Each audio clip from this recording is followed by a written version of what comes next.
നമസ്കാരം. Raf talk ക്രിക്കറ്റിലേക്ക് അവർക്കും സ്വാഗതം. I try to play the ball and not the bowler and play my game. Vaibhav Suryavanshi തൻ്റെ വിജയരഹസ്യം തന്നെയല്ലേ അവിടെ വെളിപ്പെടുത്തിയത്. ഞാൻ ബൗളറെ നോക്കാറില്ല എന്നർത്ഥം. ഞാൻ ആ ബോളിനാണ് കളിക്കുന്നത്. എൻ്റെ ഗെയിം കളിക്കാനാണ് ഞാൻ ശ്രമിക്കുന്നത്. എന്തൊരു കളിയാണ് പയ്യൻ കളിച്ചിരിക്കുന്നത്. പൊളിച്ചടുക്കിയ ബാറ്റിംഗ് പ്രകടനമായിരുന്നില്ലേ. 78 റൺസാണ് വെറും 26 പന്തുകളിൽ നിന്ന് അദ്ദേഹം നേടിയിരിക്കുന്നത്. അതിനുശേഷം പ്ലെയർ ഓഫ് ദി മാച്ച് പുരസ്കാരവും വാങ്ങിയിട്ട് അവൻ കാര്യങ്ങൾ വിശദീകരിക്കുന്നുണ്ട്, ഒരുപാട് കാര്യങ്ങൾ പറയുന്നു. അപ്പോൾ അവനോട് ആദ്യം ചോദിക്കുന്നത്, ബർത്ത്ഡേൻ്റെ അന്ന് നേരത്തെ ഉറങ്ങേണ്ടത് കൊണ്ട് കേക്ക് കട്ടിങ് ഒന്നും നടന്നിട്ടുണ്ടാവില്ലല്ലോ, ഇപ്പോൾ ഈ ഒരു സ്കോറൊക്കെ അടിച്ച ഘട്ടത്തിൽ കേക്ക് കട്ടിങ് ഉണ്ടാകുമോ ചോദിക്കുമ്പോൾ അവൻ ചിരിക്കുകയാണ്. നോട്ട് ടുഡേ, ഇന്ന് എന്തായാലും ഇല്ല എന്ന് പറയുന്നത്.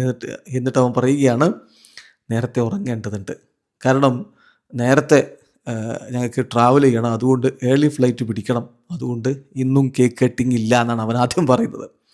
എന്നിട്ട് അവൻ്റെ ഗെയിമിനെ കുറിച്ച് വിശദീകരിക്കുന്നു. I just try to do what I do in practice and try not to do extra. Practice ചെയ്യുമ്പോൾ ഞാൻ എന്ത് ചെയ്യുന്നു അത് ആവർത്തിക്കാനാണ് കളിക്കളത്തിൽ ഞാൻ ശ്രമിക്കുന്നത്. എക്സ്ട്രാ ആയിട്ടൊന്നും ചെയ്യാതിരിക്കാൻ വേണ്ടി ശ്രമിക്കുന്നു.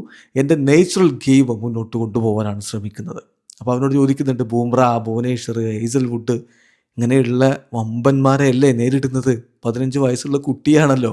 അപ്പോൾ അങ്ങനെ ഓർമ്മപ്പെടുത്തുകയാണ്, അവരെ വമ്പന്മാരെയല്ലേ നേരിടുന്നത്. അപ്പോൾ അവൻ്റെ മറുപടി, ബാക്ക് ഓഫ് ദി മൈൻഡ് അത് അവിടെ ഉണ്ട്, ആരാണ് ബൗൾ ചെയ്യുക എന്നുള്ളത് മനസ്സിലുണ്ട്, പക്ഷേ ഞാൻ ശ്രമിക്കുന്നത് എന്താണെന്ന് വെച്ചാൽ I try to play the ball. ആ ബോളിന് കളിക്കാനാണ് ഞാൻ ശ്രമിക്കുന്നത്, അല്ലാതെ ബൗളറെ അല്ല ഞാൻ നോക്കുന്നത്, ബോളാണ്. എന്നിട്ട് ഞാൻ എൻ്റെ ഗെയിം കളിക്കുകയാണ് ചെയ്യുന്നത്. എൻ്റെ പിതാവ്, എൻ്റെ കോച്ചുമാർ, എൻ്റെ ഗാർഡിയൻ റോമി സാറ് ഇവിടെയുണ്ട്.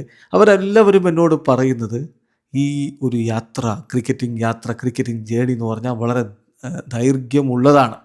അപ്പോൾ അതുകൊണ്ട് തന്നെ എൻ്റെ പ്രോസസ്സിൽ ഞാൻ ഫോക്കസ് ചെയ്യുക, എൻ്റെ ഗെയിമിൽ ഫോക്കസ് ചെയ്യുക, മറ്റു കാര്യങ്ങളിലേക്ക് മൈൻഡ് ഡൈവേർട്ട് ചെയ്യാതെ മുന്നോട്ട് കൊണ്ടുപോകാൻ വേണ്ടി അവരെന്നോട് ഉപദേശിക്കുന്നുണ്ട്. അതാണ് ഞാനിപ്പോൾ ചെയ്യുന്നത്.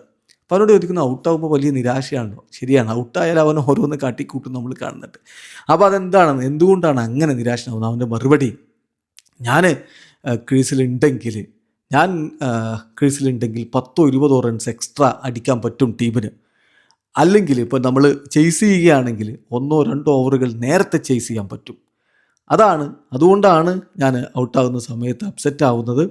എനിക്ക് കുറച്ചുകൂടി സമയം കളിക്കാൻ പറ്റിയിരുന്നെങ്കിൽ എന്ന് തോന്നുന്നത് കൊണ്ടാണ് അപ്സെറ്റ് ആവുന്നത് എന്ന് കൂടി വൈഭവ് സൂര്യവംശി പറയുന്നു. എല്ലാം അതിലുണ്ട്. അവൻ്റെ കുട്ടിത്തം അതിലുണ്ട്, അവൻ്റെ ഇപ്പോൾ ഗെയിമിൽ എങ്ങനെ ഫോക്കസ് ചെയ്ത് പോകുന്നു എന്നതിലുണ്ട്, അവൻ്റെ ചുറ്റുമുള്ളവരെ എങ്ങനെ അവനെ പ്രൊട്ടക്റ്റ് ചെയ്ത് കൊണ്ടുപോകുന്നു എന്നതിലുണ്ട്. അതുപോലെ കൃത്യമായിട്ട് വമ്പന്മാരുടെ മുന്നിൽ പതരാതിരിക്കാൻ അവൻ എന്ത് ടെക്നിക്കാണ് ചെയ്യുന്നത് എന്നും അതിലുണ്ട്. വീഡിയോ അവസാനിക്കുന്നു. ക്രിക്കറ്റ് ലോകത്തെ കൂടുതൽ വിശേഷങ്ങളുമായി റാഫ് ടോക്സിൽ എത്താം.